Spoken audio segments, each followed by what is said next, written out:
All right, so if everybody could just say that they're okay with that again. Yep. Thumbs up, good, awesome. All right. So yeah, I'm recording this for the YouTubes and well, really for our class, because I don't think anybody else is going to be seeing it, but you never know. Yeah. All right, back to business here. Okay, so all right. May I say something else? Yes. Yeah, go ahead. If it was during the time of the war and these were Jews, I could easily see this as them like hiding. Okay. From. If this were, say, Europe. Yeah. During, yeah, right. And it is good to keep in mind the dates here that Matthew had asked about earlier. 1940s. I mean, Weegee's career spans several decades, but he kind of made his reputation around that time, around the years of the Second World War and immediately following. But he was an American photographer, so like you say, if this were set in Europe, that would maybe change our interpretation of the image. But he's very much, Weegee's very much associated with the New York scene in these years. So the other response that we heard from several people already, that this seems to be an image of maybe urban poverty, makes a lot of sense here. And Matthew, just to recap, explained that, this is partly just based on the fact that you see all these people, these kids crowded together, sharing a single bed. Now the actual location, though, is still something to be determined. I think it was Emily who said it looked like an alleyway, and we do see. I mean, it seems like a very cramped space. We see, what do we have over here on the left? A windowsill. Yes, windowsill, right. And I don't know how easy this is to make out back behind them. Looks here. Like a ladder. A ladder, yeah. So thinking New York City, windowsill, ladder. It does look, I mean, we are looking at the, the exterior wall of this building here.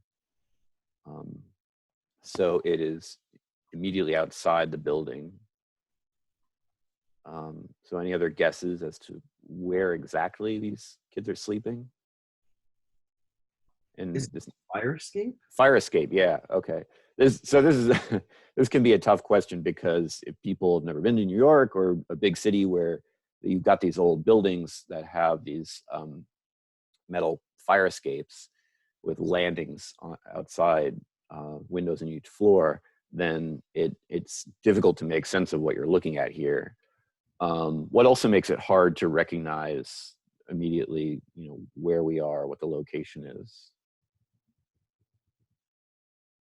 The perspective is kind of odd, because it's overhead, and we're not used to like seeing. If we're seeing the fire escape, whenever you see it in like television or movies, you always see it from the exterior looking in. You never see it from an interior shot. At least I've never seen a movie where they really do a fire escape like looking down in the fire escape on like the grate and whatnot. Yeah, looking directly down. Yeah, is definitely an unusual perspective. And we will probably come back to that question of the camera's point of view. So why would a photographer take a picture like this? What is the message of the picture? What kind of statement or story is it trying to tell? What kind of feelings maybe do you imagine Weegee's trying to invoke? Ramped. Yeah. Okay. Go ahead. Sorry. It's trying to highlight a social issue. If I'm not mistaken, at this point, there were very few protections for people in America that were impoverished. Like, there was no food stamp program. Like, this is like following the Great Depression, like people starved still actively in America, like, and there weren't really protections for people that with lower incomes at all or anything like that back then. So perhaps he's trying to highlight that as an issue to bring about some kind of social change. Yes, for sure. Okay, so bring the viewer's attention to these social issues, to urban poverty. I mean, this is maybe a little bit after some of these social welfare programs were introduced. I'm not exactly sure when food stamps were introduced, but in the cities in particular, you still had major problems with, bad housing stock, that was available to lower income families, very small, and still today, of course, New York City apartments are famously small and cramped, except for the super wealthy, because property values are so high there. Real estate is so expensive. So overcrowded living conditions, insufficient aid or resources, or government assistance.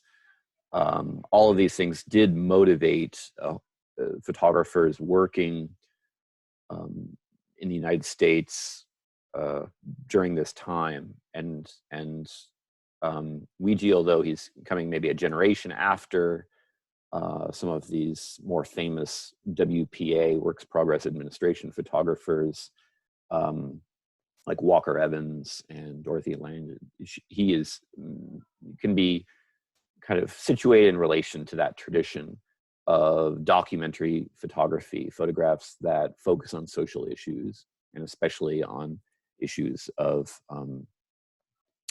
urban poverty and so forth. So that's maybe the takeaway that we get from this photograph once we've looked at it closely and kind of examined what it's what kind of story it's telling. So how does we talked about how the photograph evokes maybe feelings of sympathy in the viewer, the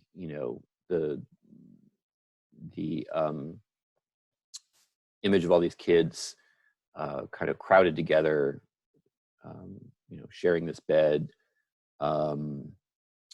the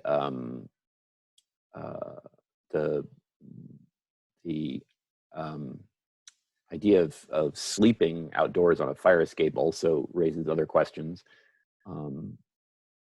that we might consider in a moment.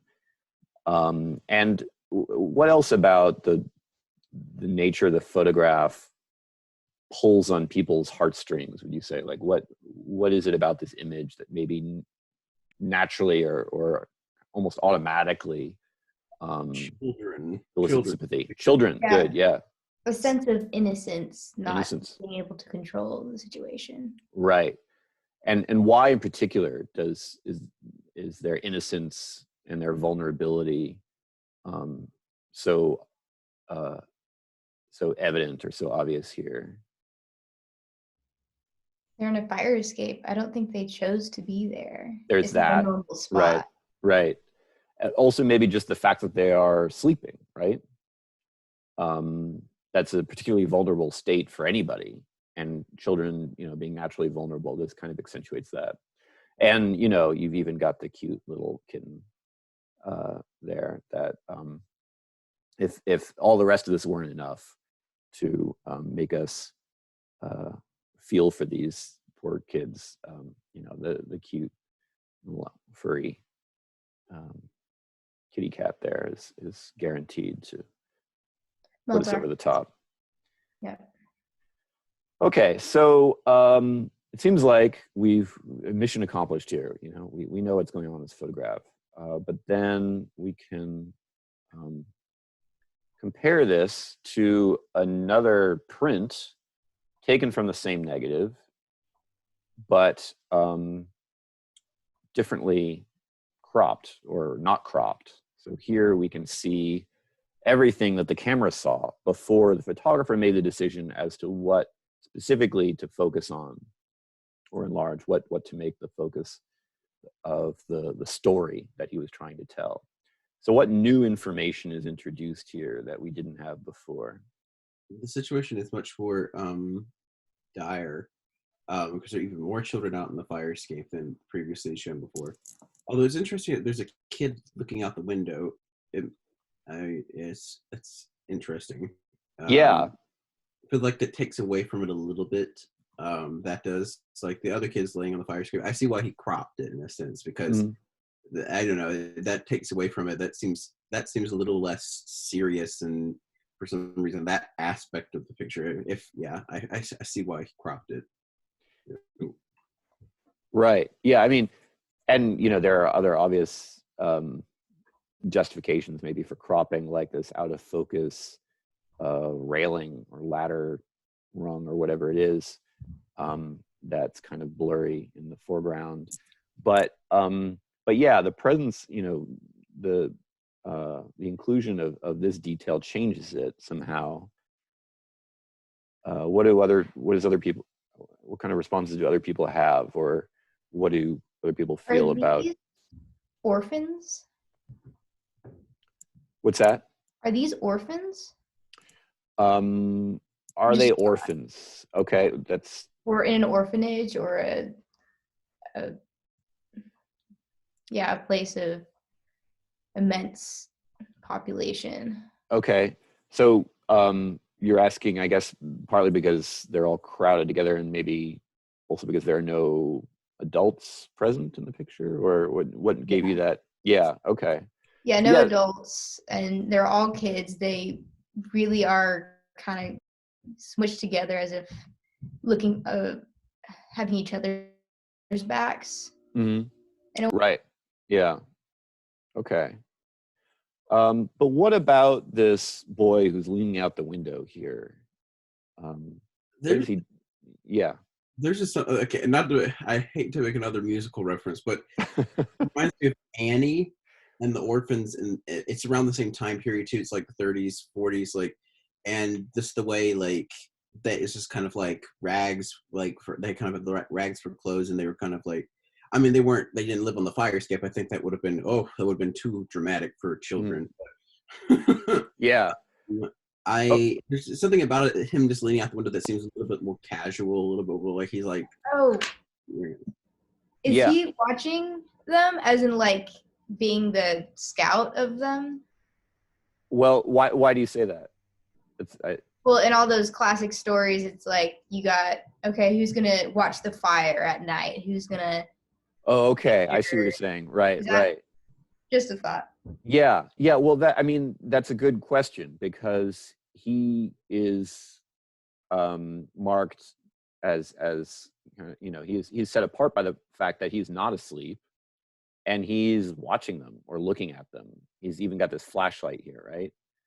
So that is hard to read. But like Matthew said, maybe that it takes away some of the pathos, or some of the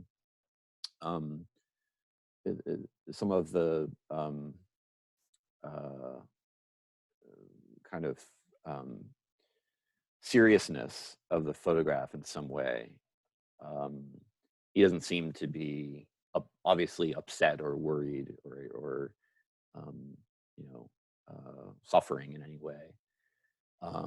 And he doesn't seem to regard anything unusual about what he's looking at, but maybe we have to step back a second and say, okay, so why are these kids on the fire escape anyway, right? It can't be that it's so crowded inside, like the floor is piled high with children, and they just have no place else to go. So can anyone think of a reason why in the 40s or 50s in New York City, people might be sleeping out on their fire escape? If it was Texas, I would say it's because there's no air conditioning. Exactly. And even though it's not Texas, New York City in summer can get pretty brutally hot. And at this point in time, there certainly was not air conditioning. And, certainly, I mean, I'm not sure exactly when air conditioning was introduced into apartment living, but even comparatively well-off people, had to deal with the heat if they stayed in New York over the summer. That's why, in fact, a lot of wealthy people left the city over the summer, and they went, to their cottage in the Hamptons or whatever it was, because there was no escape otherwise. And people, not only poorer people, but middle-class people got into the habit of sleeping on their fire escapes on especially hot nights. I don't know if any of you have seen the Alfred Hitchcock film Rear Window, but in the film, it's actually about a photographer. Interestingly enough, Jimmy Stewart plays a photographer who is out of commission. He's recovering from a serious injury, and so he can't really get around or walk much. He's kind of confined to his room, but he amuses himself by looking through his telephoto lens at the neighbors across the street, including this couple who have translocated their shared bed onto the fire escape, and every morning they get up and in full view of the whole neighborhood in their pajamas and stretch themselves and go inside. So that focusing on the setting maybe gives a different meaning or a different significance to the fact that these kids are all crowded together. We're no longer automatically thinking maybe overcrowded housing and urban poverty, but we're thinking more of kind of slice of life, New York City,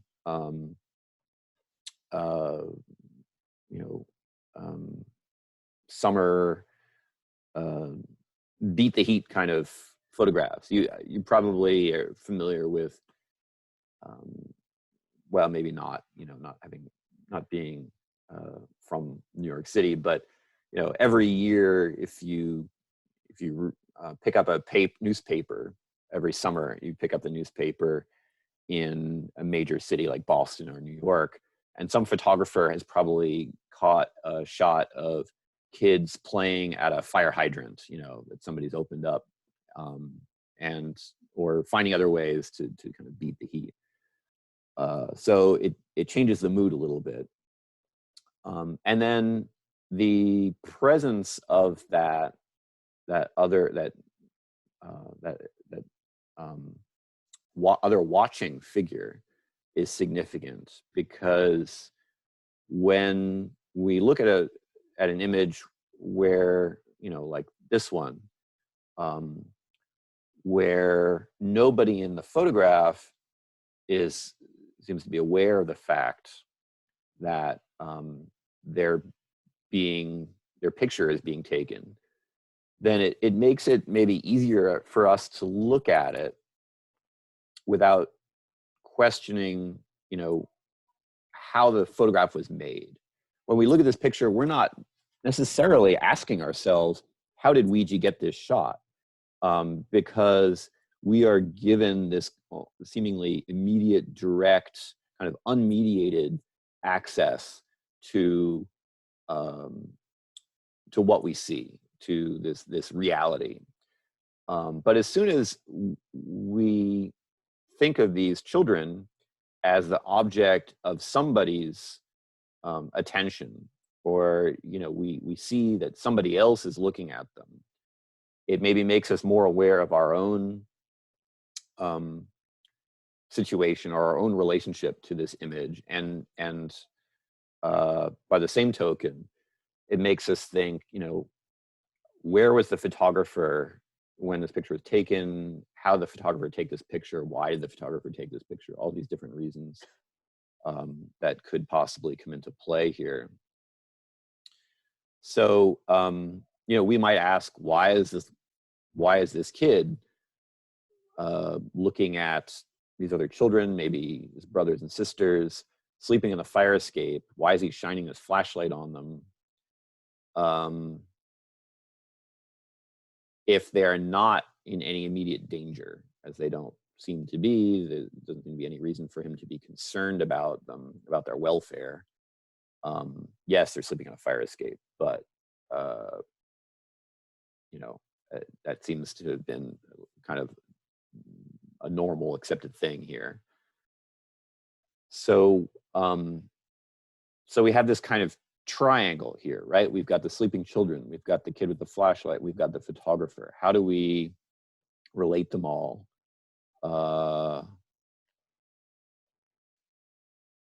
What kind of story does the image start to tell when we think about these other aspects?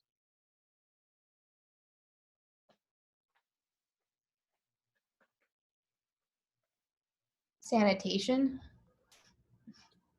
Okay, so yeah, I mean, we're still aware of the fact their clothes are kind of ragged. They don't look particularly clean. Especially that the smallest girl here who looks like her face needs washing, maybe. But what about that kid leaning out the window? Matthew, you said it seems to make the image less serious somehow. Do other people agree, or why is he leaning out the window? What? I would go, Sorry. Matthew.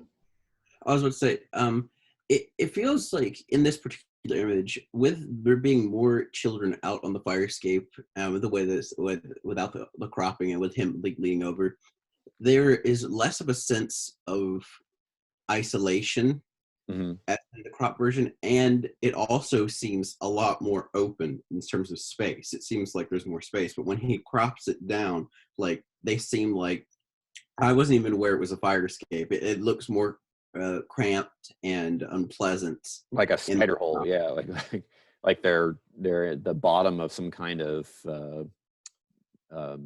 air shaft or something, right? Yeah, it does. It does change the feeling of the picture when we see the rest of that fire escape landing. All right. Well, we don't necessarily have to answer every single question about this image right now, but at least I wanted to kind of put this thought in your heads about what the photographer's relationship is to the subjects of the photograph. This is not something that is typically considered when we're looking at more traditional kinds of documentary photographs. The photographer does everything he or she can to make their own presence invisible in a sense. And Weegee does do this in the first version, the print, and I shouldn't say first because it's not a matter of chronology necessarily, but the image I showed you first, the one on the left here, we're not really thinking about how the picture was taken, the photographer's motives, or what maybe the ethics might be of looking at people who haven't necessarily given their and almost certainly have not given their consent in this case to have their picture taken. Whereas I think those questions do start to come up when we look at a scene where people are being looked at already. Like the act of looking becomes part of the subject of the photograph in a way that it isn't when those additional witnesses are cropped out. So we'll come back to that. So these images, as I said, these were taken from the same negative, but they were published at different times in different places. I'm not sure exactly where these appeared initially. Probably one or both of them were ultimately published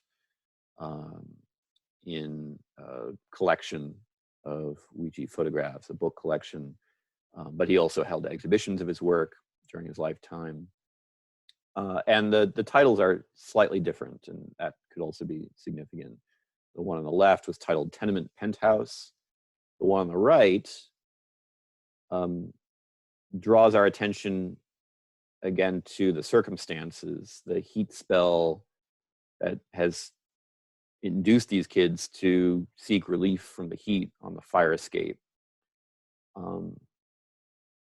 So even the change of title changes the emphasis a little, from overcrowded tenement penthouses to kids beating the heat, like a typical kind of New York local color subject matter for a news photographer, maybe. Okay, so another image where we have people looking at something. And this is more typical of the images that Weegee produced early on in his career when he was paid primarily to photograph crime scenes. So what kind of story does this photograph tell? A murder, most foul. It's just very like sinister. Okay, so yeah, we can't overlook the murder victim, obviously, but go ahead, Kate. It looks, with the pedestrians up top, it looks like it's another murder. Okay. Yeah. I didn't even How's know this one different? Yeah. I didn't even notice that at first. I was like, wait, there are people looking overhead. What? Right. So exactly. Yeah. It kind of seems to mirror some of the paintings from the earlier periods where like they would paint doctors doing like their operations or whatever, and there'd be like a spectacle of people watching. It kind of seems like that. Right, like that painting by Thomas Eakins that we talked about earlier in the semester, right? The gross clinic. Yeah. Yeah, that's so true. I honestly would love to see this as a painting. Like, I feel like that the way it's framed would look really interesting as like a Hopper-esque style painting. Of course, he never painted murder victims, as far as I'm aware, but you know. Right. Yeah. The subject matter is not quite the kind of thing that we associate with Hopper, although they're both products of the same era, and both artists have been discussed in relation to the influence of film noir. I don't know if people have heard of that term before, but describing a category of sort of a darker and more pessimistic films about often crime or kind of the seamier side of city life that first started getting filmed and created and produced during this period. So Weegee is definitely a product of his era. There is a new kind of interest in the post-war era, or the later years of the Second World War, in these grittier depictions of urban life and urban crime. But the decision to include these spectators is a really interesting one, right? How does it, why did Weegee choose to get them in the picture? It would have been very easy for him just to kind of focus on the victim and the police investigators, but he must have very consciously chosen to step back and make sure that these spectators were included in the shot. So what might he have found interesting about them, or what might have made him feel like they're worth showing to the viewers of his photographs? How does it change the story? The sense of it being normal. Mm-hmm. None of them look shocked or worried or any emotion besides curious of what happened. Yeah.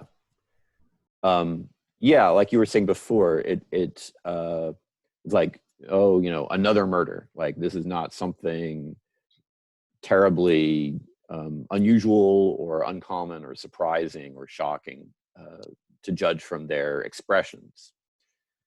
I find this in very odd because you said that he took this as like a crime scene photo, right? Yes. I find it very odd the way he has framed this because, like, for crime scene photos, at least modern crime scene photos, it's all about the scene of itself.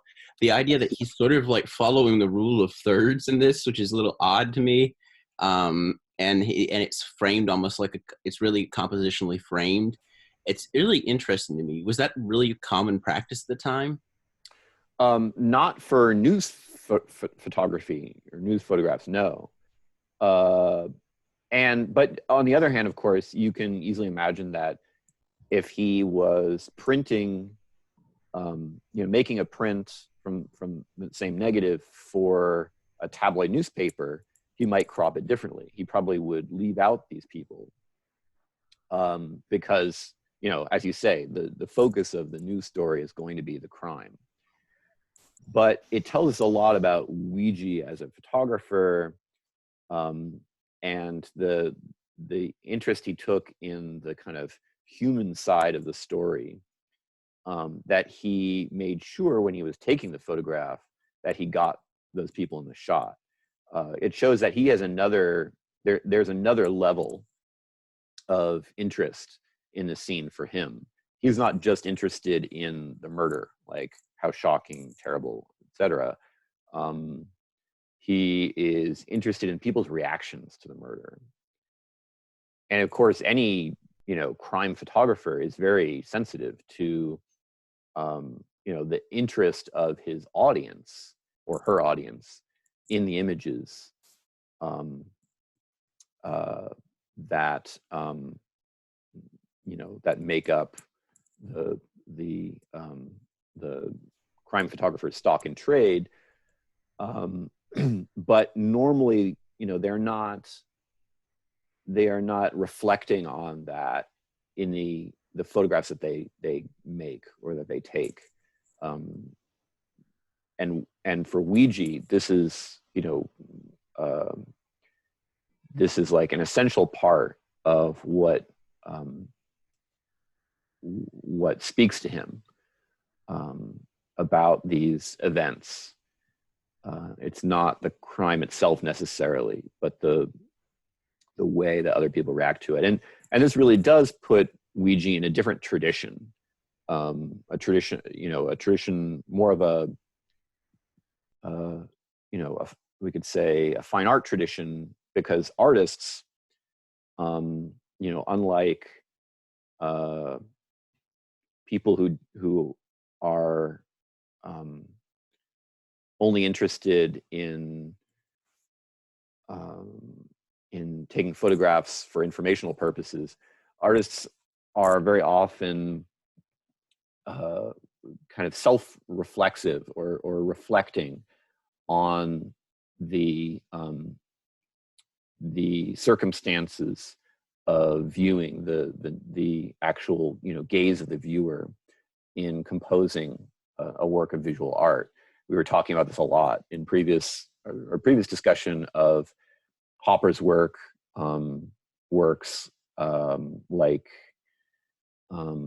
Groundswell, but also it's a tradition that goes back much farther to Bruegel's Fall of Icarus, and right up to the present with that image that I showed you in our last session of 9/11 and those seemingly unconcerned New Yorkers who were outside to all appearances just to enjoy the beautiful sunny day, ignoring or oblivious to the horrors of the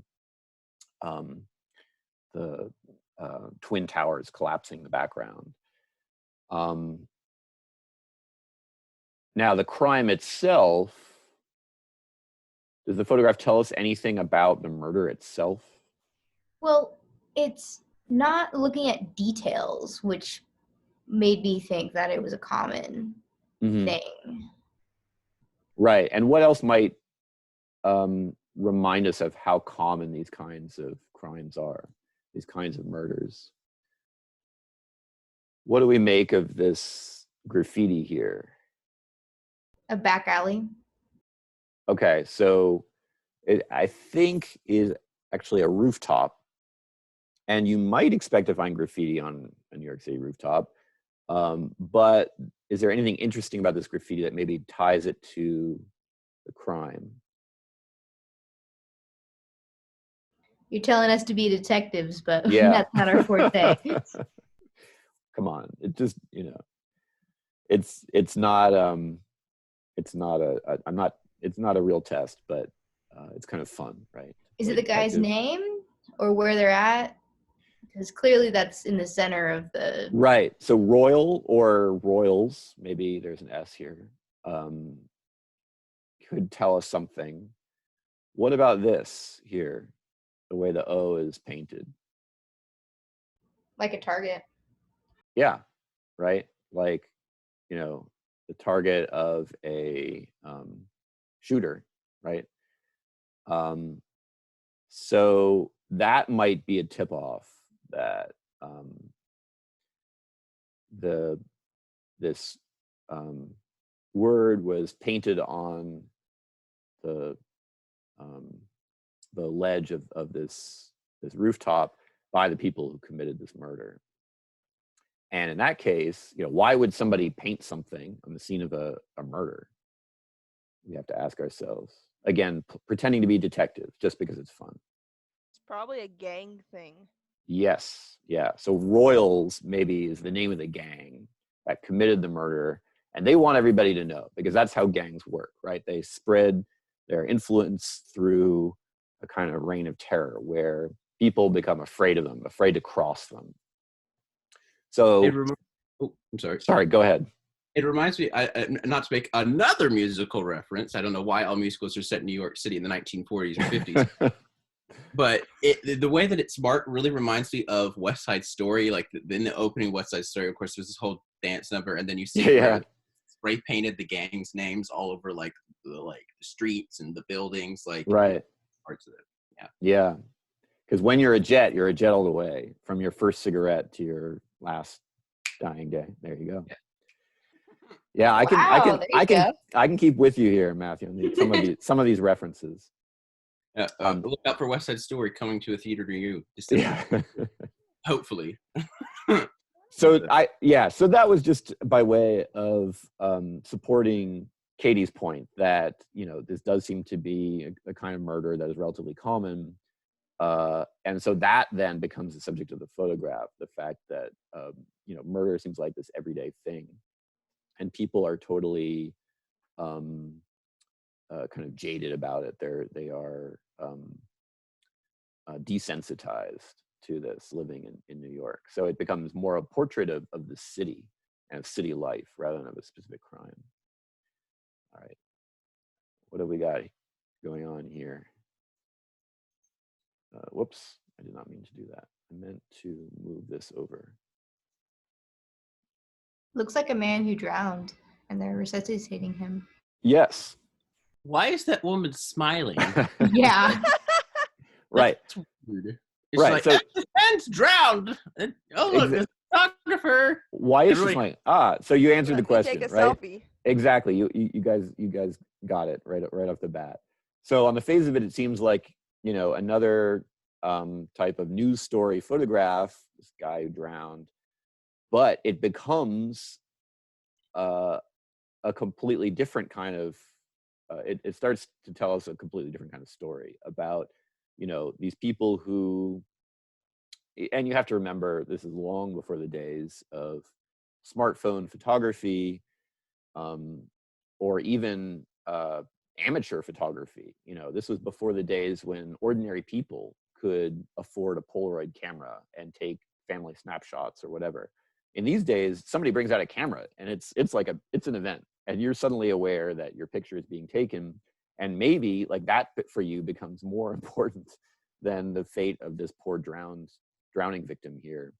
Is it like Was it like probably one of those like old timey with the giant flash bulb and the dish kind of thing cameras? Was it like that serious of camera? Yeah, so I've got an image here, Oh, yeah. coincidentally enough, or fortuitously enough, of Weegee with his camera. Yeah, Uh, yeah, I was gonna say, like, I think it was a little bit past the flashbulb part of time. I remember looking through antique stores and seeing old cameras like that. yeah, yeah, and you know, this was taken on the beach in Coney Island, so presumably no need for a flash. But even without that, you know, the size of the equipment was enough to catch people's attention. Um, so yeah, from a very tragic and maybe, you know, moving scene of death and attempted, um, you know, the heroic efforts of these doctors, these medical personnel trying to resuscitate him, it becomes a kind of darkly humorous image of people who find find time to smile for the camera, to mug for the camera, you know, even in the midst of kind of That's so true. horrific It wouldn't have catastrophe. been a quick one and done. Like she would have had to stay there for a few solid seconds. Yeah, yeah, right. Like it's not just accidental that she was smiling, right? She's very much smiling for the camera. It's very bizarre that she was posing. I just find that really weird because I mean, you look at the people in the background, like they look absolutely disturbed and disgusted. Like the Right. man on the left in the back, like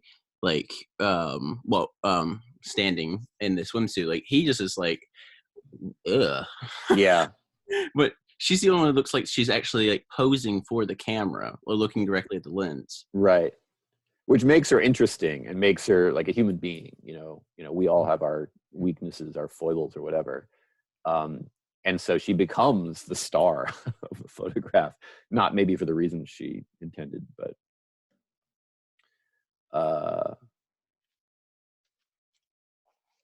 right. So this is Weegee's press pass. She also recorded a photograph for posterity, and this gives his real name, his birth name, Arthur Fellig. But he became known as Weegee because he earned a reputation for beating even the police investigators to the scene of these crimes. He had a shortwave radio in his apartment, so as soon as a crime was reported, he immediately, and he you know, to all appearances would would sleep fully dressed, so that if a crime was reported, he could jump out of bed, grab his camera, grab his equipment. I actually think he kept some of his darkroom equipment in the trunk of his car, and and and head on over to the crime scene, sometimes beating the police there in the process. So he acquired his reputation as having this uncanny ability, like, you know, like this psychic ability to predict, you know, when crimes were going to happen, or to anticipate them. And that's where he got the name Weegee, from the Ouija board. He very early on acquired a reputation for his work. He found various ways. Usually the work of news photographers was, or it was not always credited, but Weegee found ways to ensure that he would be credited for his work, and became a kind of minor celebrity in his own right, and had features written about him for like this magazine, Popular Photography, for which he set up his tripod with a timer. You can see how he's got, maybe you can see his hand is sort of strangely posed there. No, it's the other hand, sorry. It's this hand that's holding the shutter release for the camera, and there's the wire leading away from it. So he seems to, it's sort of another, you know, kind of, you know, jokey shot here. He's pretending to be asleep, but he's not hiding the fact that he is actually clicking the shutter, you know, himself, and taking his own picture, as the caption says. So murder, yeah, murder most foul. Lots of images of murders, but also, disasters of all kinds, tenement fire. Here you might notice again, this guy seems to be smiling, even as he apparently flees the fire that's broken out in this tenement house. Maybe he's the one who did it. That's good. Yeah. That's so true. Now we're all thinking like detectives, right? Although if he had done it, Weegee really probably would have had to have been psychic in order to get this shot, because presumably, an arsonist would manage to escape before the crime was actually reported, at least, even if he might be caught later on. No, it's, well, all right. So that there is that very remote possibility. But why else maybe is this guy smiling? It's like the woman. You have a certain presence on camera that comes out to show your best, even under immense pressure. Yeah. So, okay, that it could be the explanation. Although we have to imagine that, unlike that woman on the beach, if this guy's really fleeing for his life, he probably isn't stopping to pay attention to the person taking the pictures. So maybe then he's not really fleeing for his life, right? But he certainly looks like he is. So how could we explain that contradiction?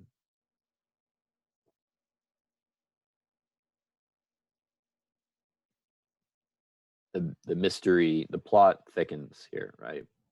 Well, let's just say, why does he not have pants on? Can I just say that? Because he was sleeping, right? Unlike Weegee, he doesn't sleep with his pants on. Okay.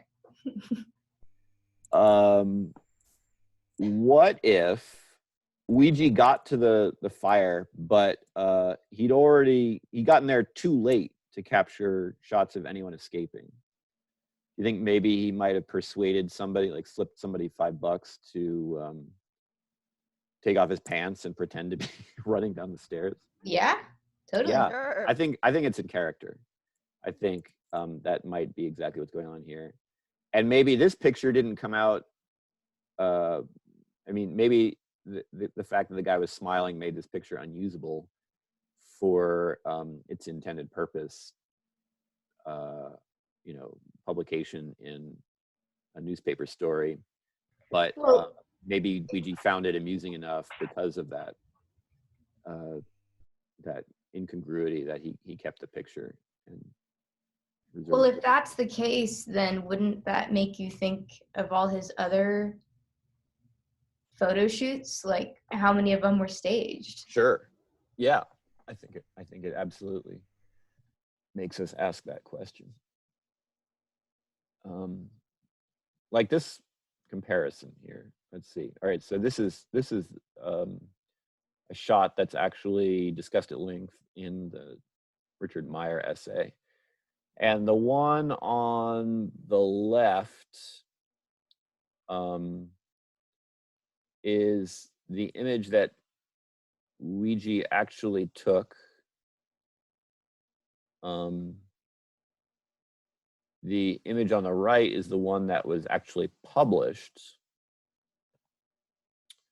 by the newspaper that he was selling this picture to. So they removed the really gruesome image of the murder victim who'd been, I guess, disposed of in such a way that the body could be stuffed into a trunk, because that was considered too gory for public consumption. But the other interesting thing about this picture, of course, is the the presence of the person who's investigating this trunk, who's looking into the trunk. And we might assume that it is a police investigator, but in fact it's Weegee himself. So he set up this shot, and he did so apparently because he got sick and tired of newspapers and tabloids publishing his photographs without giving him credit. So he figured out a way of making sure that everybody would know that he was the one who took the picture by making himself a part of the scene. So pretty clever guy, but also somebody who obviously had a flair for the theatrical, or for the for staging his photographs. Why is this not working? He also documented this check that he was paid. This was his payment by Time Incorporated, a publisher of Life magazine, among others. And he captioned this check for 2 murders. Now, we can safely assume Weegee was not actually employed to kill people, but he saw the humor in this this memo here, which, you know, rather than bothering to write out that he was being paid for photographs of 2 murders, they just wrote 2 murders. But it also suggests a kind of analogy, which Weegee certainly would have appreciated, or a similarity between, you know, the work of the contract killer employed by the mob and the crime photographer. So blurring that boundary between the crime photographer and the criminal. This is a very, you know, this is the kind of thing you find all the time in film noir, where, you know, rather than being heroic, noble characters, the detectives, the people who solve the crimes, often have you know, a dark past, or they are deeply flawed individuals who are only maybe, you know, 1 degree removed from the lives and experiences of the criminals that they ultimately unmask.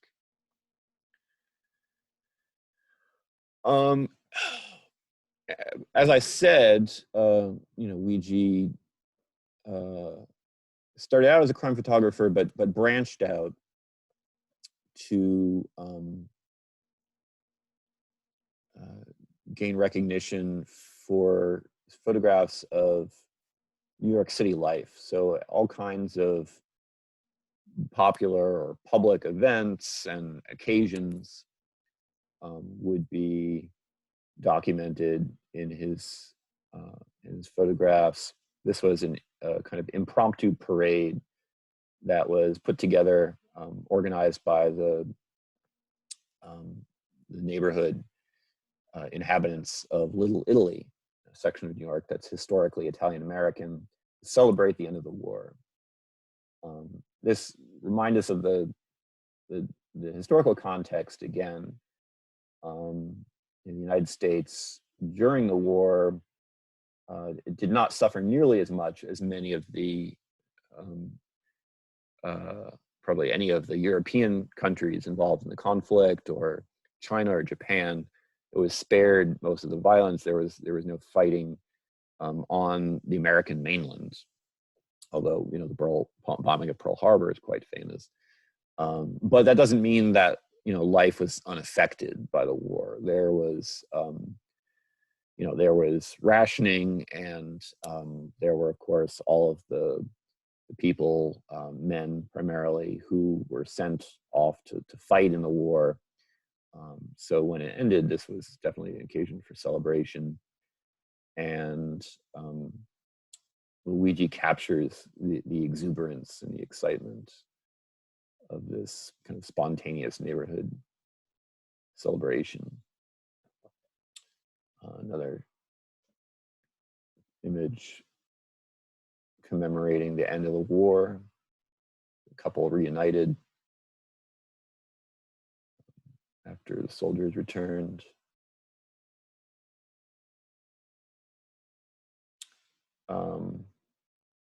This is from a series of photographs that Weegee made of showgirls, strippers, essentially. But as usual, Weegee is interested in the kind of human side of the story. So rather than, taking either glammed up portraits of the dancers or images that emphasize their degradation or their loose morals, he kind of finds humor or inserts humor into the image. So you can easily imagine why a showgirl who's makes her living by dancing in little or no clothing for an audience of men would be sympathetic to the subject of this book titled Apes, Men, and Morons.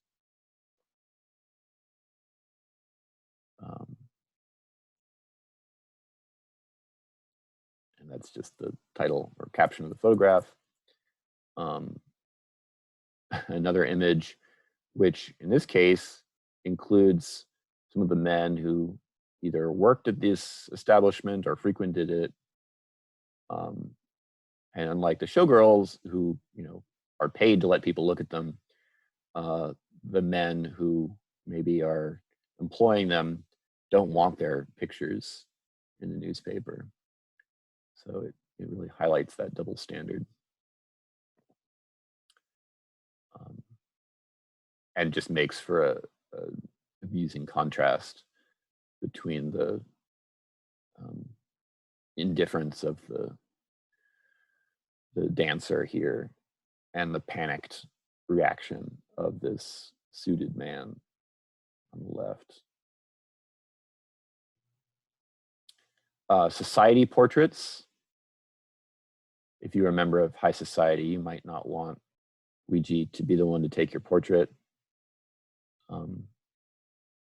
because he might capture you cleaning out your ear or picking your nose or something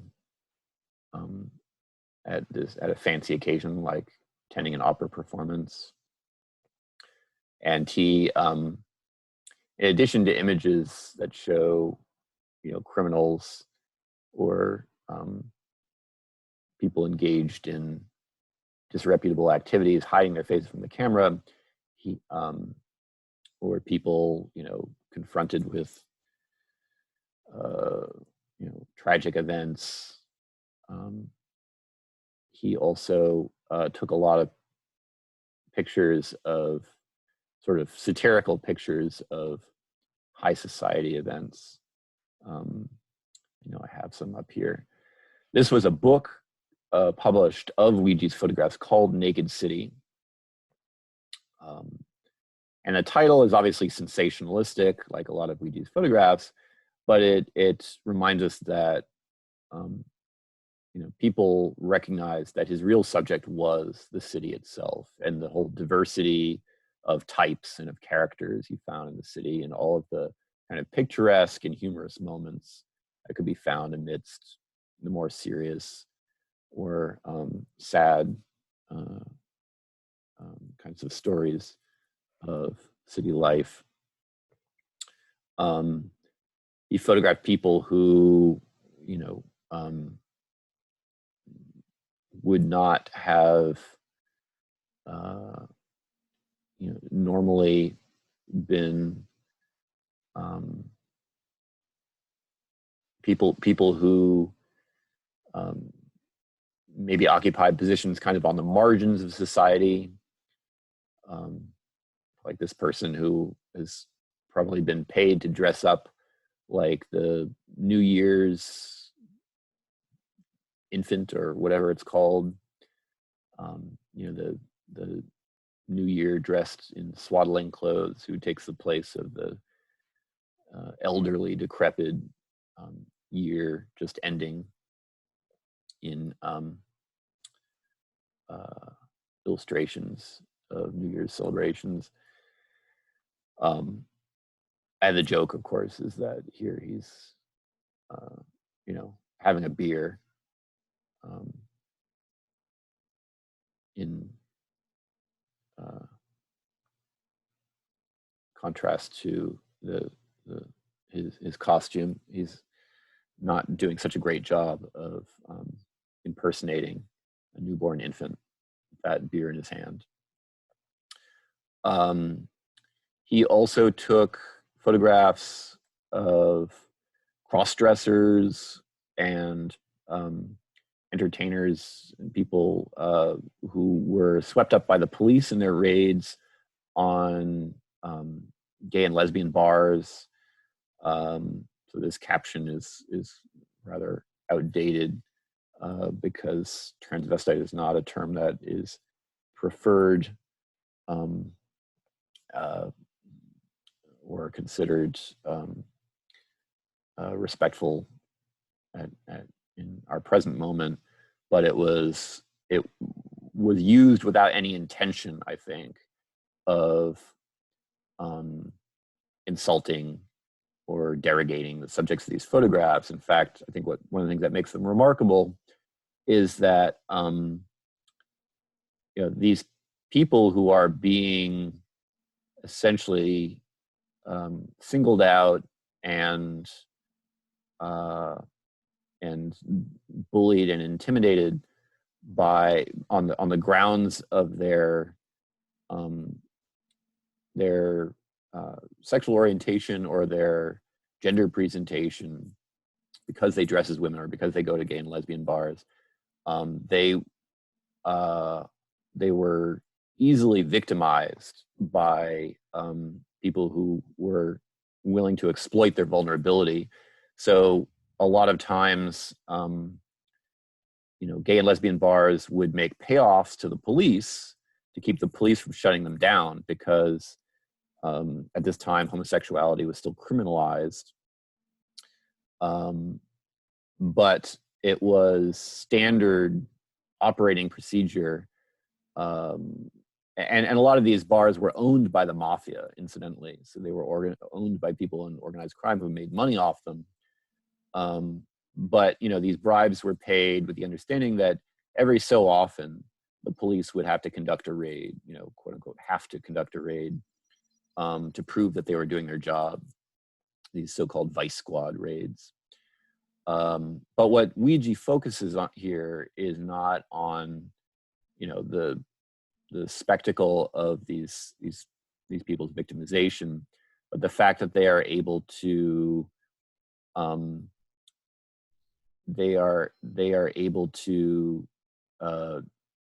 kind of make the best of a bad situation by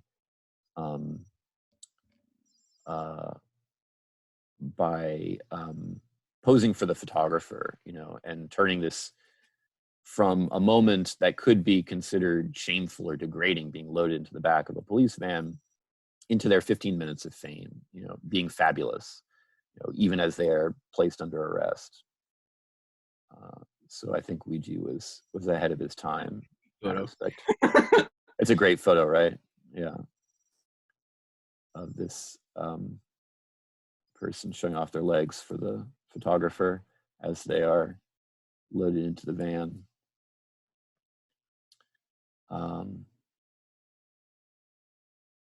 Crowd scenes like this one at Coney Island. If you've never been to Coney Island, it's maybe not quite that crowded anymore in these days of air conditioning, but it was, last time I visited, it was pretty close. It was hard to walk on the beach because there were so many people stretched out on the sand. This is another great shot of people dressed up for Easter Sunday services in Harlem, historically African-American neighborhood of New York City. And again, the range of expressions, the joy that people are taking in the occasion and the opportunity to dress up, or the boy in the lower left foreground here who's who takes the whole thing very seriously and is dressed very grown up, and so he's going to pose like grown up, I think, for the photograph. But I love this image.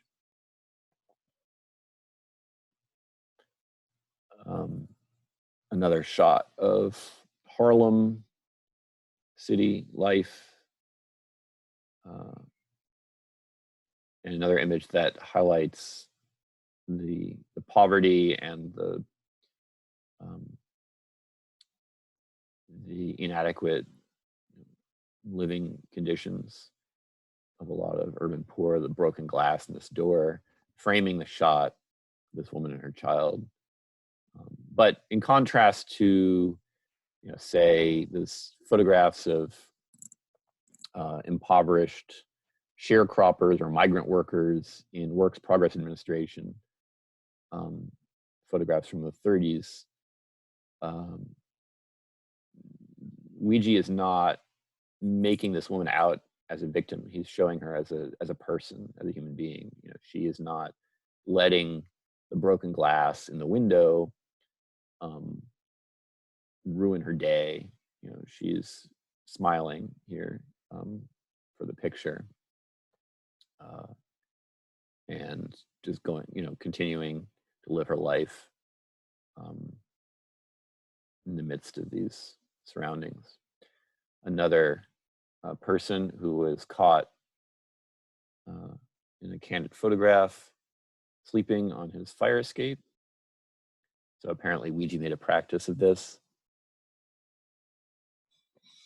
I just want to know how he even got those pictures of people on the fire escapes. Like, how is he like leaning over to do that?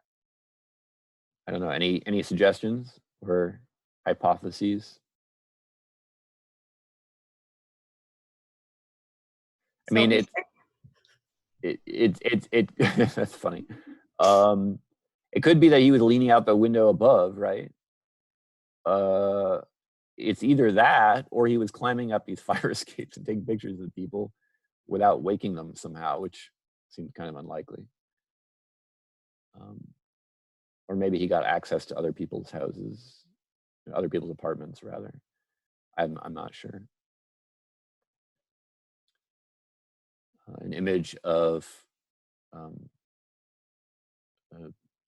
apparently, passed out alcoholic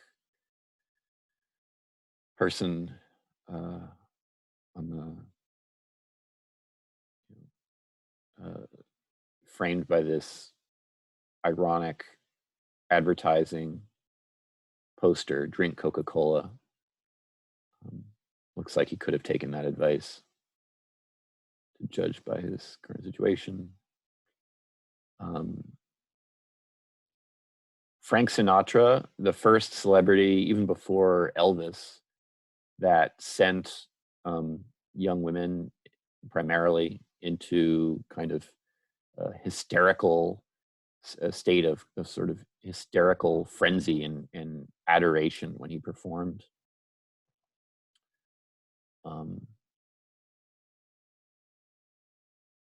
Another woman in a somehow similarly ecstatic state, although circumstances aren't clear here. Another shot from Sammy's on the Bowery. This was apparently a very popular bar on the Bowery, a street that was famous for its population of homeless people and alcoholics. And I think Weegee found a lot of his subject matter there. This is another good one. Another shot of, it seems like Weegee made something of a specialty of people being watched as they slept, right?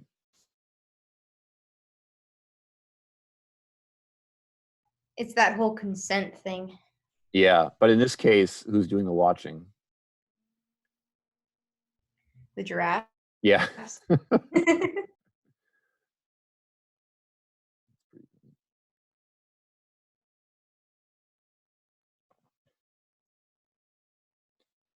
right.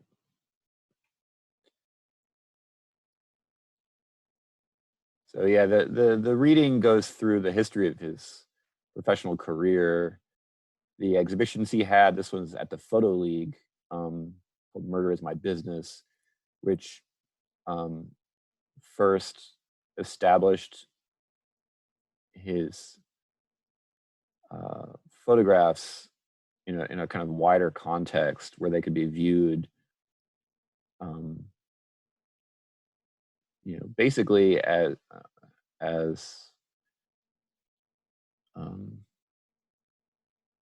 if not works of art, at least in the tradition of documentary photography, which was increasingly being kind of claimed or recuperated by or as part of the canon of fine art photography.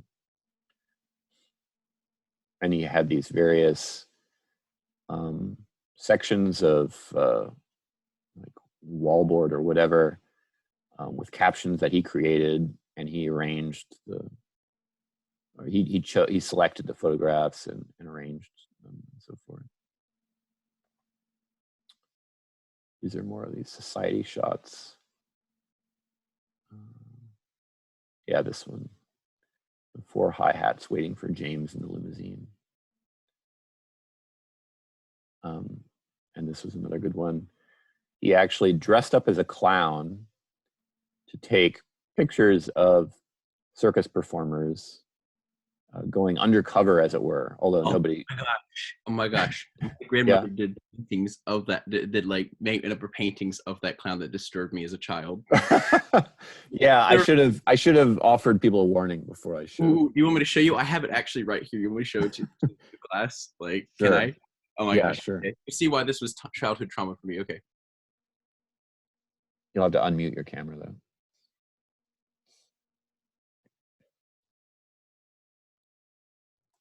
Okay. So here is the lovely paint by number painting. I believe that is the same clown. Oh my God, that is really scary. I know. It was hanging on my wall over there. Like, I was terrified of it as a child. Yeah. And it's still on your wall? No, it's in my closet. I took it around.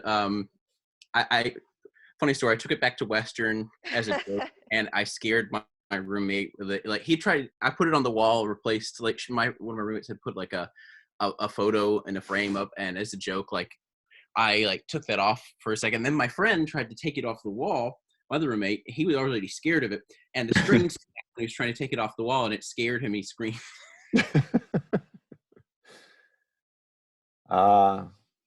Roommates. I'm sure they appreciated that. Very much so. Yeah. Well, at least it's a good story for us. Yeah.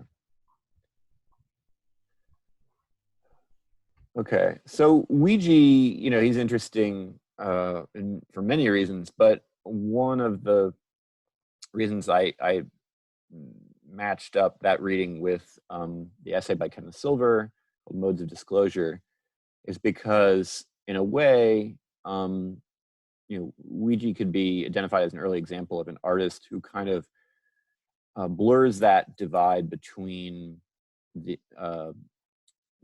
mass media and the fine arts, or between popular media, newspapers, magazines, advertising, and so forth, and the visual arts. But pop art, properly speaking, emerges somewhat later towards the end of the 50s and continuing into the 60s with the work of artists like Jasper Johns, Robert Rauschenberg, and of course Andy Warhol. And the essay by Kenneth Silver talks about the work of all 3 artists, focusing in particular on Jasper Johns from the standpoint of gay identity. All 3 of the artists having been gay, and to more or less, or to varying degrees, openly so. The argument of the essay essentially is that there was a kind of generational divide between artists like Johns and Rauschenberg on the one hand, who were not especially open in their work about their sexual orientation or identity, and artists like Andy Warhol and the generation that came after, for whom their own identity, their own sexuality, their own sexual orientation formed an inseparable part of their work. I guess you could say that one of the questions posed by the essay is whether or not it's possible to read themes that are, specific to the experiences of gay men in this country in the post-war era into Johns and Rauschenberg's work. If we can speak of a kind of coded content that might have spoken to or been understood and significant for people in their own circle, or maybe for other people who identified as gay or lesbian, even if it wasn't, open or explicit in the same way that in a way that characterized a lot of Warhol's work. So to introduce this comparison, to start with, maybe talking about the similarities and differences between the work of Jasper Johns on the one hand and Andy Warhol on the other. First of all, it should be said that what they're best known for, of course, is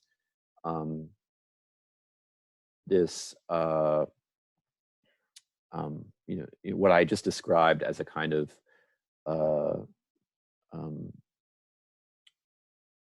mix or mashup of the popular and the highbrow, or of fine art conventions, materials, mediums, techniques, and popular imagery.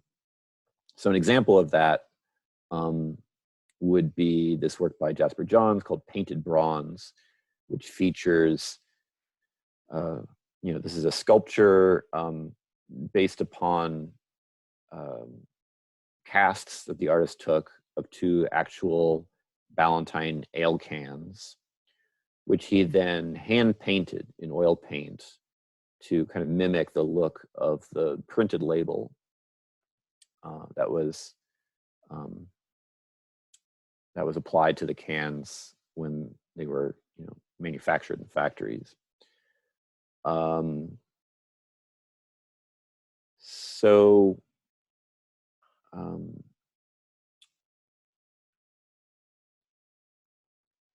We can compare this with some of these iconic images by Warhol of everyday consumer products, like Campbell soup cans, for example, rendered in a style that evokes commercial art or advertising imagery, as well as the commercial design of the product labels themselves, but presented as painting, as capital P painting, fine art, paintings on canvas and exhibited in art galleries and so forth. So where could we start in talking about the similarities and differences between these works?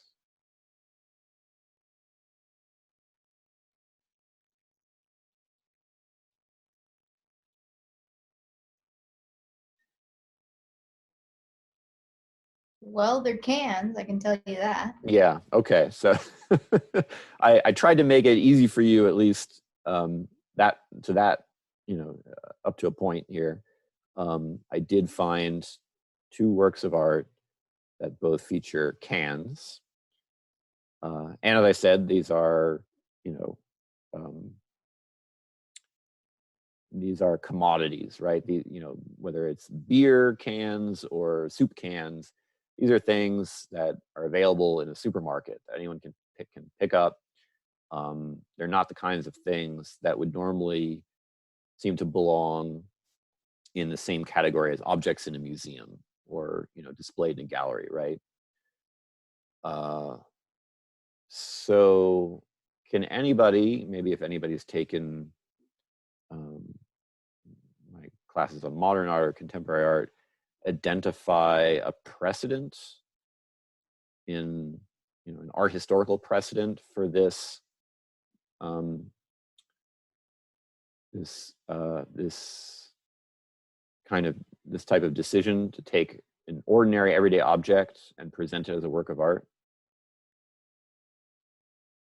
It wasn't that was highly unusual at the time, was it? Because people were just like, that's the idea of taking an everyday object was kind of bizarre. Like, I mean, in a sense, that was where the trend of art was slowly heading. If we were looking at like let's say like Hopper painting everyday people in America, and whatnot, and that trend was sort of evolving. But the idea of painting, let's say, a soup can was perhaps, I would say, absurd in the past to be called fine art, wasn't it? Yes. Yeah, it was. And as you say, there is a certain tradition in American art of, let's say, in American modernism, whether we're talking about Hopper, we could also go back to Sheeler with his paintings of, kind of iconic American antique furniture, shaker chairs, and so forth. There was a tradition of fine artists drawing inspiration from popular imagery. But the idea of taking something from the consumer realm or from, the supermarket or department store and presenting it as art was something different. And again, and so, the first work by Jasper Johns that followed this direction was this famous painting of 1954 to 55, simply titled Flag.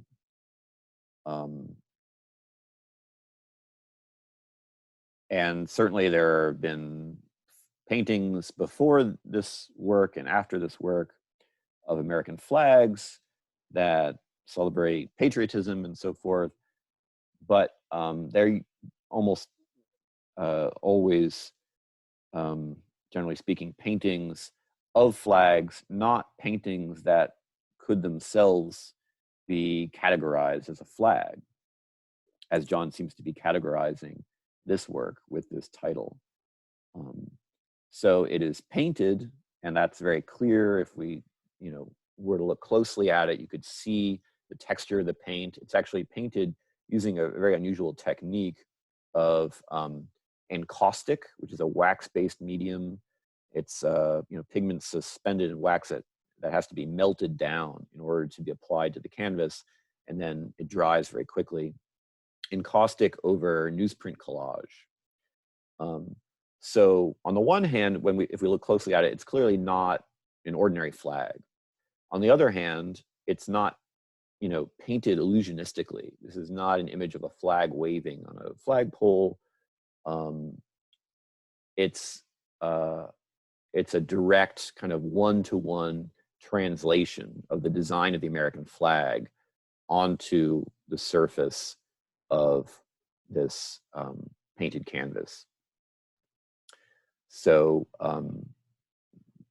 people were quick to draw a parallel with the so-called ready-mades of a French artist, Marcel Duchamp, a kind of French artist, expatriated or transplanted to New York City, who was still alive actually when Johns painted this work and whom he would eventually get to know somewhat, but who worked very much outside the mainstream tradition of American modernism, specifically outside the tradition of abstract expressionism that was dominant in the United States in this period in the 1950s, as we learned from Nemiroff's Flight of Form essay. Artists like Jackson Pollock, Robert Motherwell, these are the artists who are getting all the attention in the art world, the American, art scene, New York art scene at this moment in time. Duchamp kind of belonged to history in a lot of people's minds. He was regarded as a forerunner of surrealism. He was associated with this absurdist anti-art movement known as Dada. But there were virtually no artists active in New York City in the early 1950s who were making work that was directly influenced or inspired by his example. Certainly, the tradition of the ready-made, which is exactly what it sounds like, a found object, generally, in many cases, a mass-produced object that is taken ready-made, that is simply, exhibited as found as the artist's original work of art. The first example of a ready-made exhibited by Marcel Duchamp, the one that ultimately sort of made his reputation as this kind of disreputable hoaxer, was Fountain, which was a urinal, mass-produced, factory manufactured urinal that Duchamp tilted on its side and exhibited on a pedestal as if it were a work of sculpture. So as soon as Johns's work came to public attention, people tried to assimilate it to Duchamp and to Dada, and they called it, neo-Dada or Dadaistic.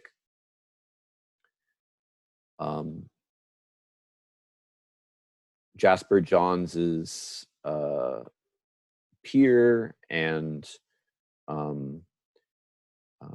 his for many years actually his partner, his companion, Robert Rauschenberg, was engaged in similarly provocative acts of anti-art around the same time and slightly before.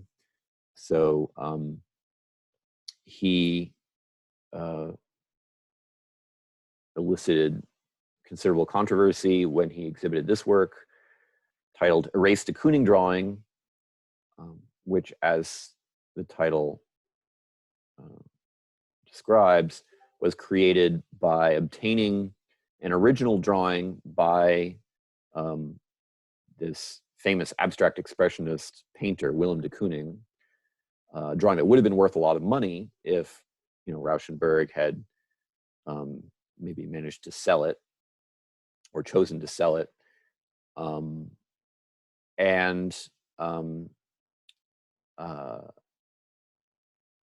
that he instead simply erased until there were hardly any visible traces of the original sketch visible, and then exhibited under his own name. That you can see here at the bottom of the slide, very prominently featured in the matting. It identifies the work as an original Robert Rauschenberg titled Erase de Kooning Drawing 1953. And this in and of itself is kind of a bit of a joke, because ordinarily this kind of title or captioning information would be attached to a picture frame or placed on the wall next to a picture. but would be considered, outside the picture proper. Rauschenberg makes it part of the work. So the work is not just the drawing, but it's the whole presentation, including the frame, which was gilded by Jasper Johns at Rauschenberg's request.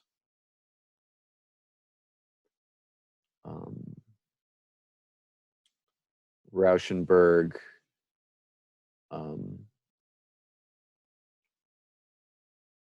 was he was slightly older than Jasper Johns, and he was, you could say, more or less trained in the tradition of abstract expressionism. A lot of his early works feature that kind of drippy, splashy, gestural brushstroke that we associate with artists like de Kooning and Pollock, to a much greater degree than Johns's. But Rauschenberg also incorporates all of these other kind of foreign matter into his works. Collage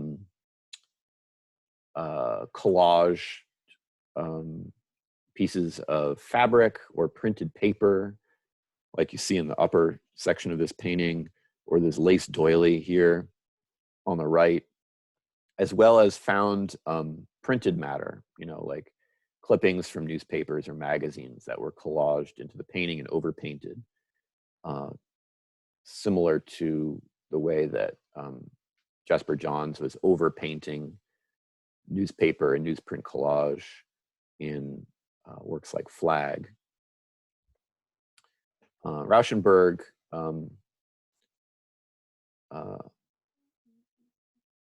as I said, was kind of coming out of this tradition of abstract expressionism. And maybe this comparison highlights that relationship.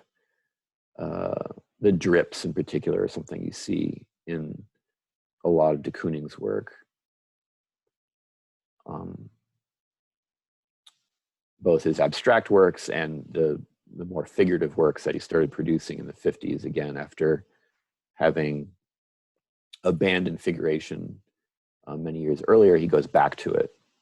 De Kooning does in this series of paintings of women from the 50s and 60s. And these paintings, he goes through several phases of predominantly red paintings and black paintings and white paintings. And he said that this is partly dictated by the paints that he could find, cheap or surplus, abandoned or whatever. But in his next phase, he started creating what he called combine paintings, because they were combinations of painting and collage, essentially, using all these different materials and mediums.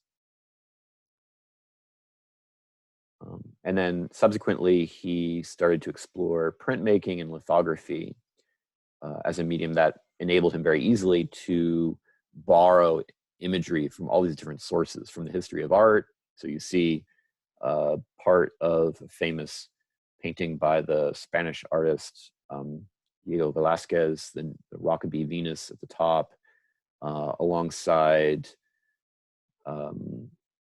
photographs taken from newspapers or magazines, this army helicopter.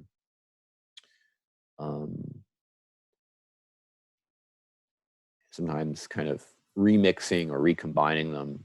Down here you have a fragment.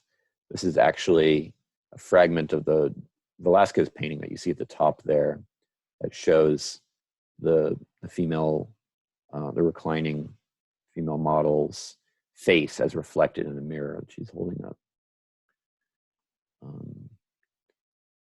Another work that quotes art history. This is a quotation from a painting by Titian, I believe, titled Persimmon, after the image of the fruit here in the lower edge of the canvas. Or here we see the Velázquez Rockaby Venus again, but flipped and juxtaposed with a statue of George Washington, this photograph of a key, and this other kind of random assortment of found imagery, collaged in a way that looks gestural and expressive. So the actual kind of arrangement of forms suggests a connection to abstract expressionism's use of color and gesture, but using found imagery, which is completely antithetical to the whole kind of cult of abstract expressionism revolving around kind of pure painting, a spontaneous, direct kind of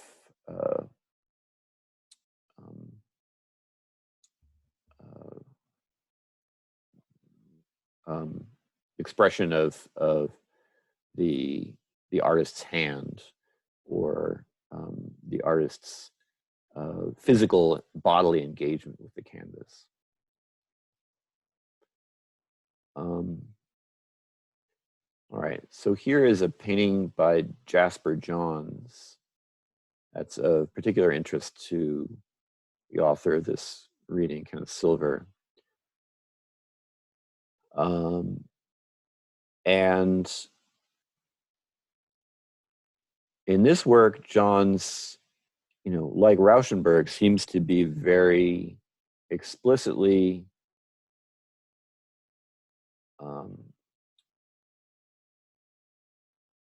and kind of consciously following the example of artists like de Kooning and Pollock in the way that he applies paint to the canvas. Called Painting with Two Balls in 1960.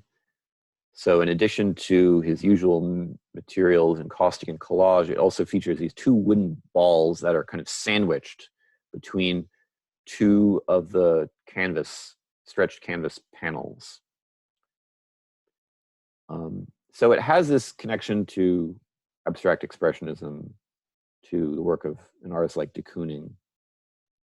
But it's not clear, because it's so different at the same time.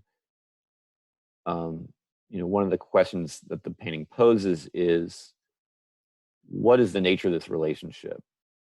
Or what kind of statement is Johns making in this painting? So how would we compare and contrast his Painting with Two Balls with de Kooning's Woman, one here on the right? Any thoughts?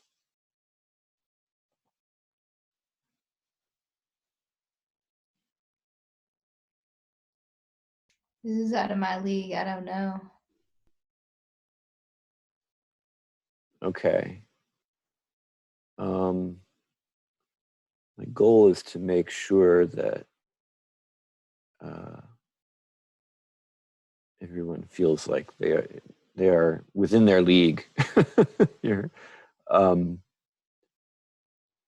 So on the face of it, these two works, I can see why you might say that, because these two works look so different, so dissimilar.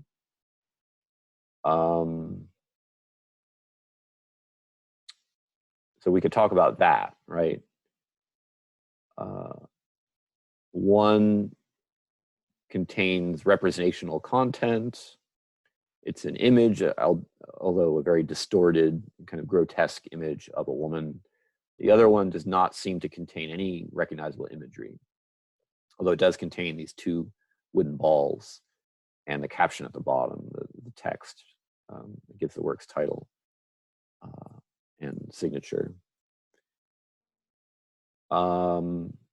Johns's painting is also different because it's more of an object. It features these three-dimensional elements, these balls that have actually been inserted into the canvas. So it also makes us aware of the physicality of the canvas itself, rather than simply being a neutral carrier of imagery, of forms and colors. The insertion of these balls makes us very aware that this is a stretched canvas on wooden stretchers that projects out from the wall on which it's displayed, and we can actually see a little bit of the wall in the gap between these two panels here. So the differences are maybe most obvious, and that makes it hard to identify similarities or relationships.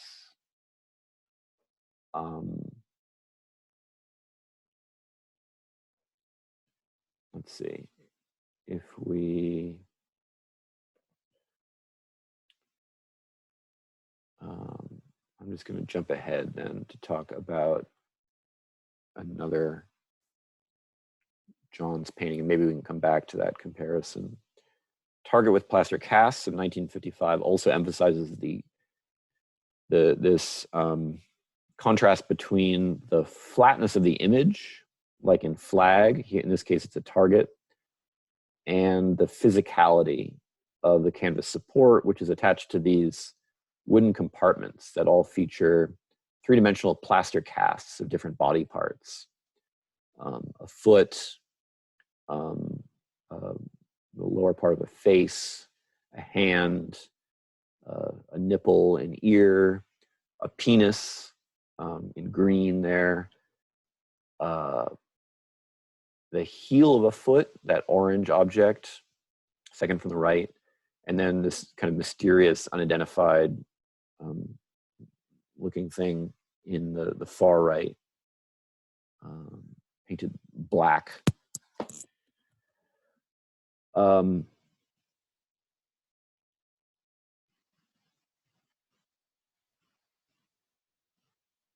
Works like this, because they featured a kind of ready-made imagery, as I said, were connected to the legacy of Duchamp and Dada.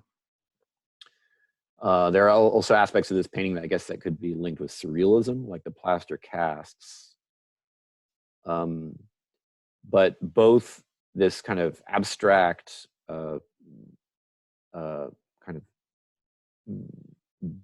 sign or symbol type imagery, and the traces of the bodily, the body cast and so forth, represented a major departure from the abstraction of abstract expressionist painting. So for art historians, that makes it kind of challenging to try to figure out where this imagery comes from. One precedent that Silver identifies is the work of Marsden Hartley, who is an earlier American artist from the same period as Sheeler and Georgia O'Keeffe, and in fact, he was a member of the same circle of artists around the dealer Stieglitz and his 291 gallery. So what similarities do these two works have in common, if any, that we can identify here? Bright colors. Yes.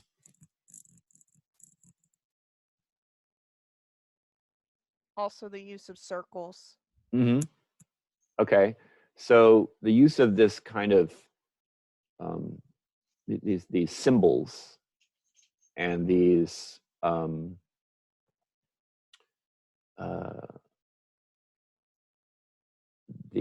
these sort of abstract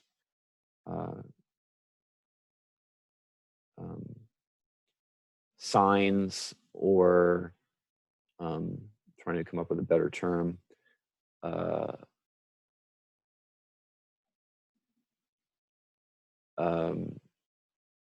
these like insignias, that you would find maybe decorating a military uniform. You also see a flag here, which kind of recalls Johns's flag. So you can see where there might be a relationship in terms of those kinds of imagery. Use of some of it being spread out and then some of it being really crammed.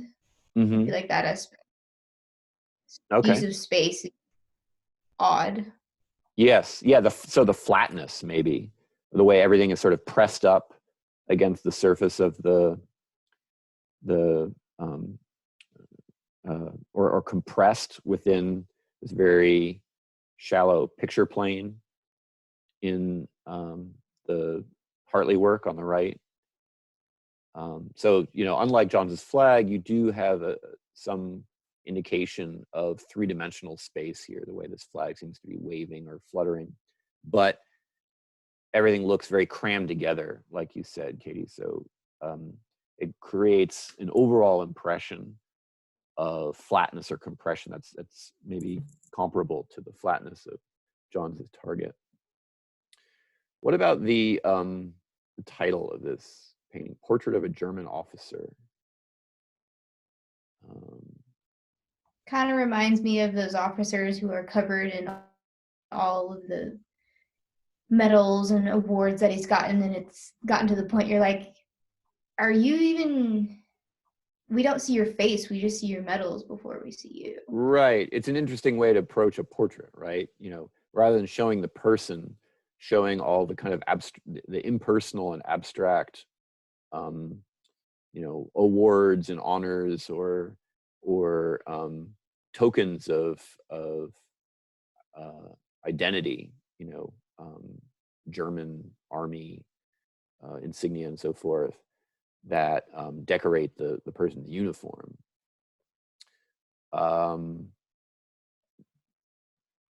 Would we be able to make anything of this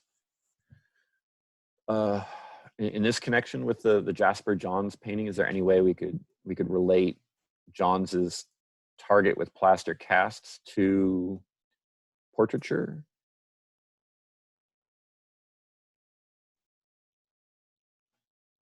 I mean, the title is referring to a person, but the title of the Hartley work, right? Yeah, the German officer.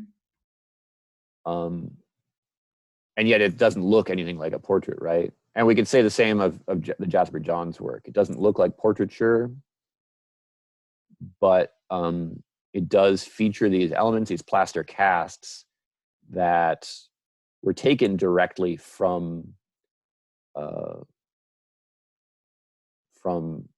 person or several people, as the case may be.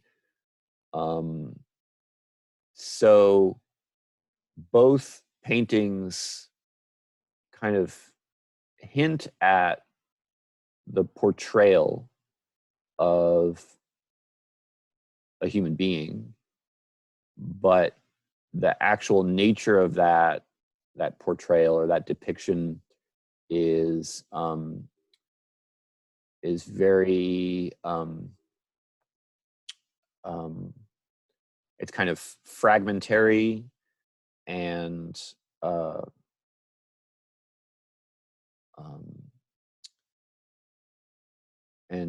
more concealed maybe than revealed. It's sort of, you know, as much a cover up as of identity as a portrait of an individual. We could also compare some of the imagery in Hartley's paintings, like the numbers that you see prominently represented, the 4 and the 24, the letters, with paintings by Jasper Johns that feature numbers and letters. He did a series of these. This is an early one. But this specific one, the figure 5, also suggests a connection with this other well-known work of American modernism by the artist Charles Demuth, who is also a member of this Stieglitz circle, called I Saw the Figure 5 in Gold. This painting, although it may not look like it, is also a portrait, but a kind of coded portrait or symbolic portrait of the poet William Carlos Williams. You see the WCW there at the bottom. William Carlos Williams wrote a poem which starts with the line, I saw the figure 5 in gold, about his experience of leaving a friend's apartment building. That friend, in fact, was Marsden Hartley. And being overwhelmed by the noise and the lights and sirens of this fire engine that suddenly rushed past, that had the number 5 written on the side of it, number 5, engine company or whatever.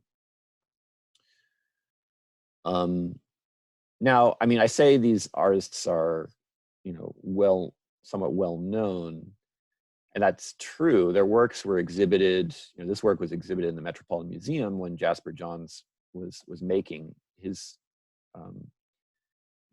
paintings of the flag and Figure 5 and so forth. But this was a tradition that had been almost completely overlooked and kind of forgotten in this country by the time of artists like Pollock and de Kooning. The abstract expressionists took their cues entirely from European art, and they completely denied or disavowed any connection to this earlier history of American modernism, this earlier group of artists. This is another comparison here which shows you the similarity in the style.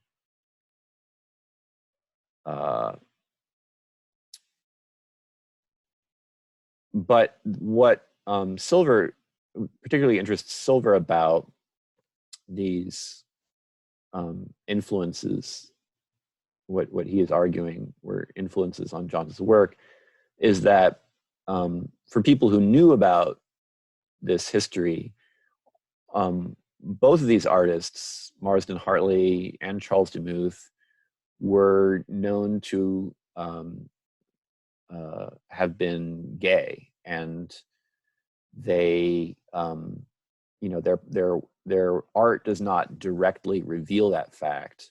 But for example, Portrait of a German Officer is believed to be a kind of symbolic portrait of this German army lieutenant that Marsden Hartley was deeply in love with, who died tragically during the war,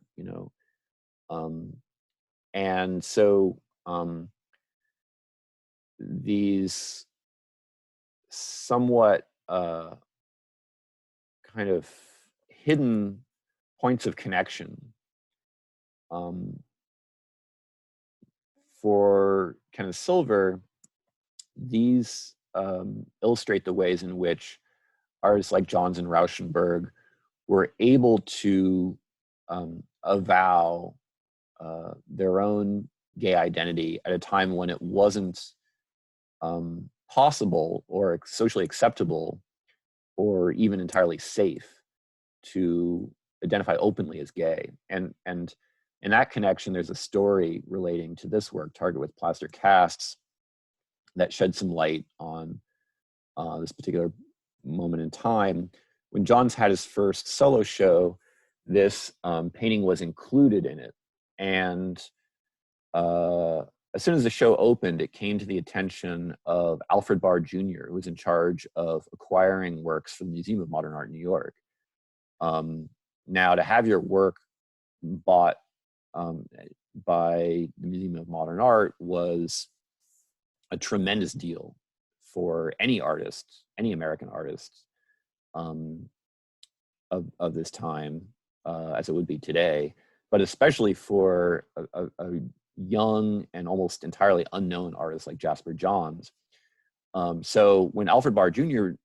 Visited the exhibition, became very excited about what he saw, he spoke to the dealer, to Johns' dealer, Leo Castelli, and said that he was very interested in several of the works, including this one, but that he was worried that he might have a hard time convincing the museum's board of trustees to approve of the acquisitions. So he had a question for the artist relating to this particular work. He wanted to know if it would be okay if some of the wooden compartments were shut when the work was placed on display.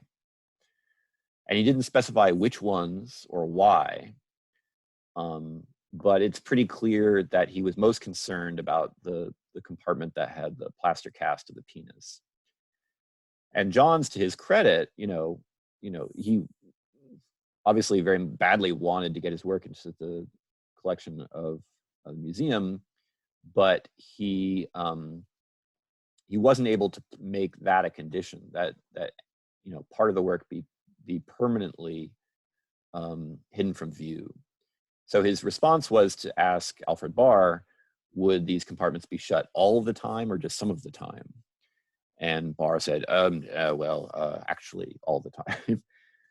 And so Johns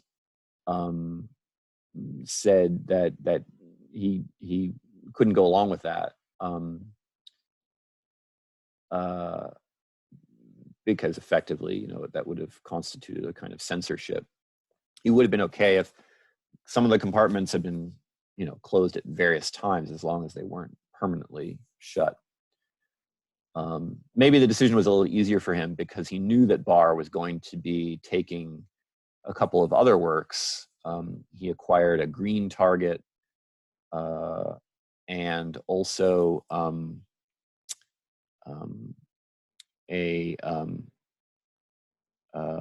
he managed to convince a friend of his and museum trustee, the architect Philip Johnson, to privately purchase Flag with the understanding that at some point in the future, Philip Johnson would then bequeath this work to MoMA's collection, the collection of the Museum of Modern Art, which he eventually did, I think, at least by the time of his death.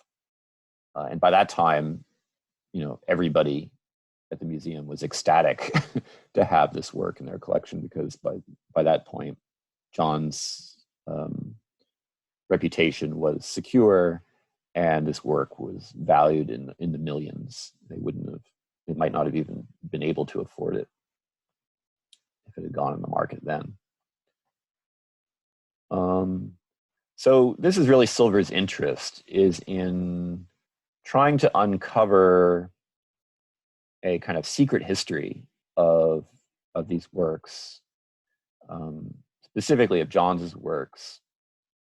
And he relates, the secrecy and the concealment of these various references, these influences, these hints or allusions to gay experience or same-sex desire, to the closeting of gays and lesbians in American society at this time, because of the prejudice that existed and the homophobia, both in one's personal life. It could be very dangerous to openly identify as gay. As I mentioned when we were talking about Weegee,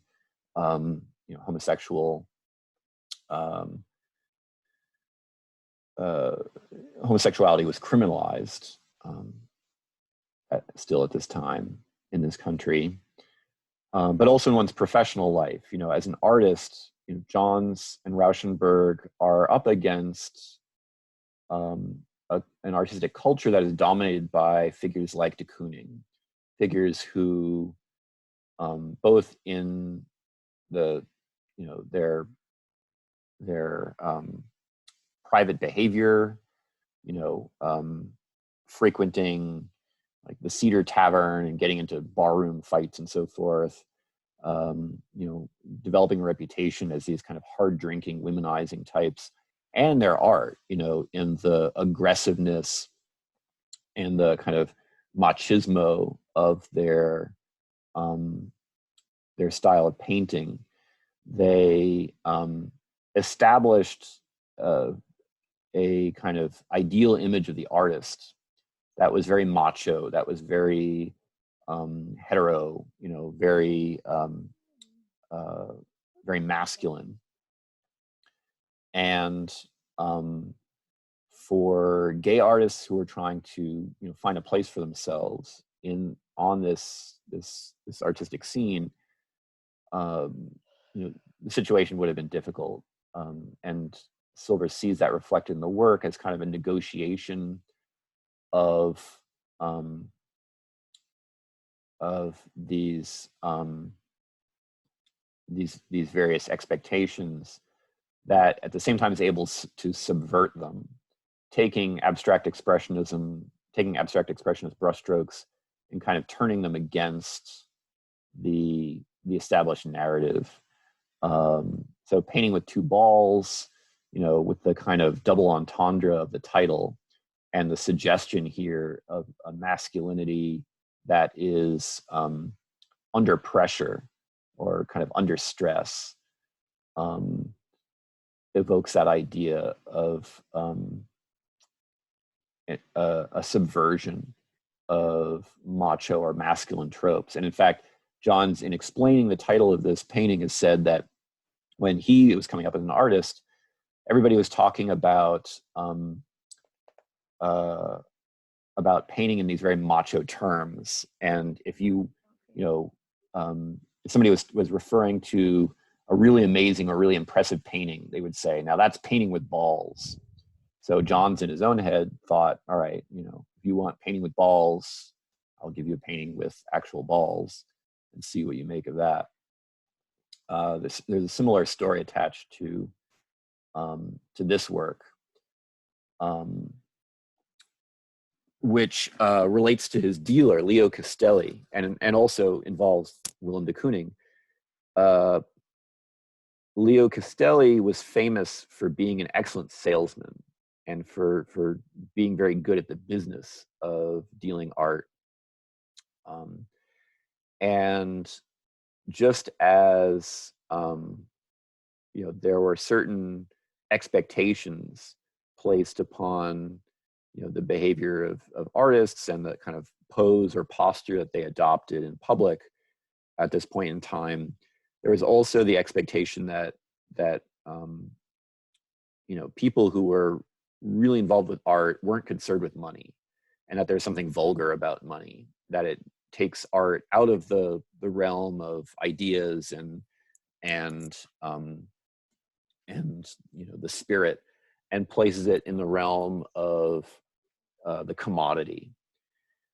So de Kooning, in referring to Leo Castelli, said kind of disparagingly, speaking ill of Castelli, oh yeah, that son of a bitch, you could give him 2 cans of beer and he could sell them.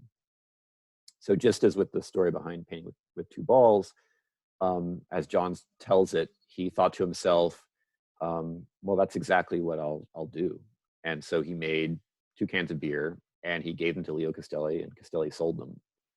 So you can see it as his way of kind of having the last laugh on de Kooning, and more generally on this whole culture that was so exclusionary in terms of the types of people or the types of feelings and experiences and attitudes that were permitted in the New York art world of that time.